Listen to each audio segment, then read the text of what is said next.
Tingin nyo sir, si Mara Tamundong na ang karapat-dapat na maging mayor sa Maynila? Sa tingin ko, sa aking palagay, dapat si Mara. Dahil unang-una nga ako, mayroong track record, di ba? Number 1 yan. Ikalawa, integrity. At ikatlo, yung dangal ng tao.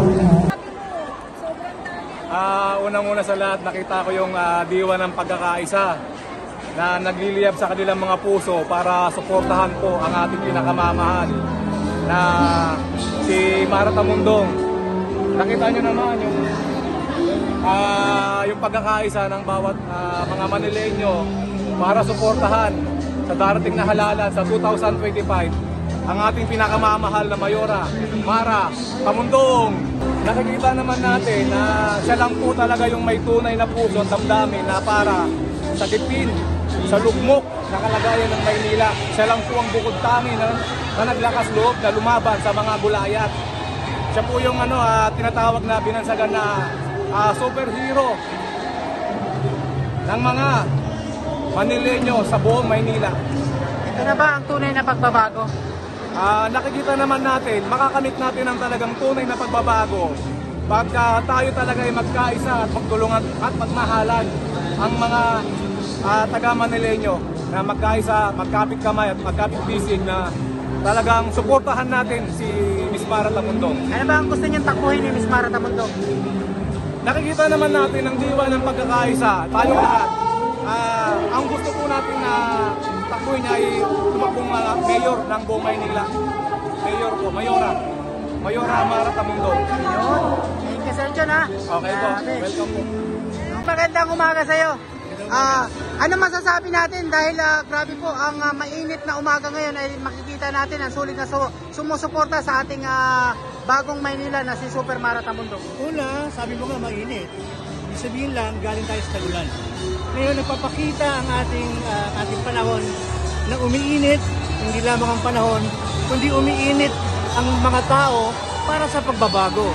Kung meron tagulan, meron tag-init. At ang panahon na ito, ang panahon ng pagbabago. Yun po. Baka may tanong kayo dyan. Kaya ibig sabihin, huwag tayong magpakampante. Huwag tayong tutulog-tulog. Ibig sabihin, kailangan tayo maging vigilante. Kasi kung nais nating isulong ang pagbabago at nais nating iluklok si Mara, kailangan natin hindi lamang tayo dapat bumoto. Kailangan tayo magkampanya. At sa pangampanya, mayroong ilang mga requirements. Unang-una, sa requirement na kailangan natin, mayroong track record. Sa lahat ng tatakbo, ano ba yung track record na sinasabi? Oo, may mga pinag-aralan yan. Oo, makapagsagot yan. Pero ano yung track record nila? Meron ba silang track record ng meron bang corruption? Meron ba ritong maayos na governance? Meron bang kaayusan ng buong Maynila? Number 1. Ikalawa, meron ba silang track record na corruption? Ikatlo, sa nakita ko, mukhang kailangan din natin yung honest at merong integridad. Integrity is number 1. Kasi kung walang integridad ang ating iboboto, abay, walang pagbabago. Hindi mababago ang ating Maynila. Ano bang pagbabago ang kailangan natin? Una, lahat naman nagbabago eh. Change is the only permanent thing in this world. Pero ang change na kailangan natin ay para sa lahat. Kaunlaran para sa lahat, hindi kaunlaran ng mga nakaluklok sa ating lipunan. Ang iluluklok natin, yung kasama natin. Alam natin na may pananagutan. Yun, ika-4. Mayroong accountability. Kung mayroong mga pagkakamali, dapat accountable na sino mang nakaupo sa kanyang ginagawa. Dapat mayroong pananagutan. Dahil ito ang kanilang sinusumpahan. Diba, sila civil servant? Kung ikaw ay lingkod bayan, paglingkuran mo ang iyong bayan. Hindi mo dapat paglingkuran ang iyong bulsa at ang iyong pamilya. Alam natin kung ano yung nangyayari ngayon. Pamilya, so sila-sila na lamang, di ba? So mukhang kailangan natin i-reshuffle ang ating minamahal na Maynila. Pero ano yung nakikita yung pagbubunak ng Maynila na dapat tulad ng isang mayor na tatakbo ito? Una, yung gobyerno ay hindi binubuo ng mga nakaluklok lang.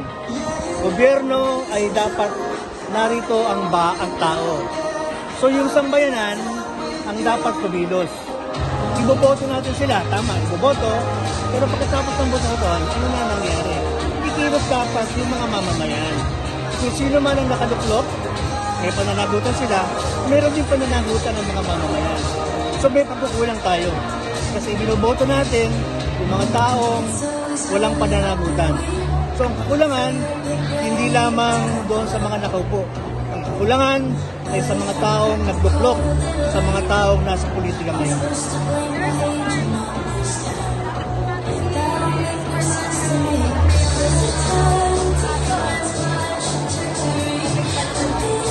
Sa tingin ko, unang-una, kung makita naman natin sa SOCMED, medyo may kahinaan tayo. Sa SOCMED, doon lumalaro ang mga politika ngayon. Maliban sa SOCMED, kailangan buuin ng organisasyon sa ground. Sa ground ang dapat natin gapangin. Kasi sa SOCMED, di naman boboto yung mga yan. Paano mo malalaman na sila ay botante o boboto para sa iyo kung hindi nila nararamdaman? Dalawang kakulangan, una siguro yung pag-organisa sa ground, no? Mahalaga yun. Kung nais ni Mara na maluklok, kailangan piliin na rin ang mga tao niya. Number 1 yan. Alam natin na marami siyang leader. Alam natin na yung leader na yan, na yung leader na yan ay naninimbang din. Ano ibig sabihin naninimbang? Kung sino meron, doon siya. Kung saan wala, doon muna. Kaliwat kanan yan. Kailangan ay cohesive yung organizing natin at dapat ay mapagkakatiwalaan din ang mga tao yan.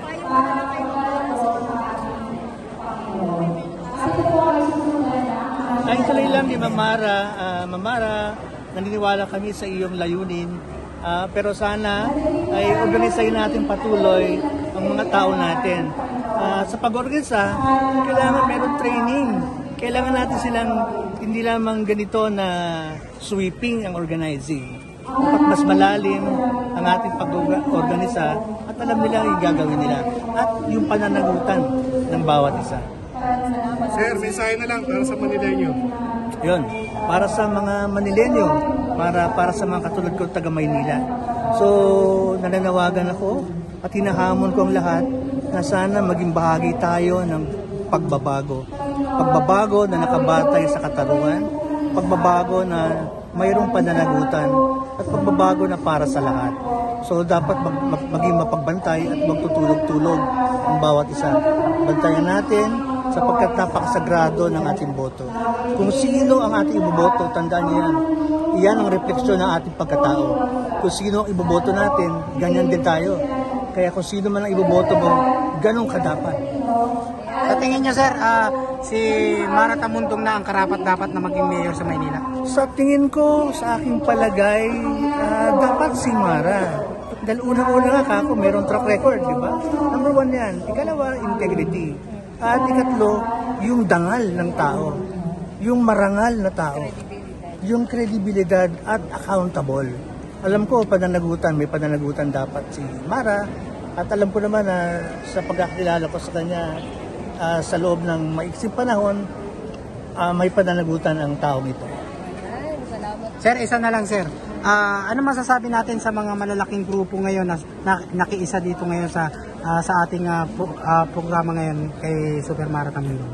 Una, actually biglaan yung patawag na ito, pero kita naman natin na bagamat biglaan ang patawag na ito, ganito kalaki yung suporta. What more kung hindi biglaan ang pagpapatawag ni Mamara? So sana ang malalaking grupo na ito ay patuloy na mag-ibabaw.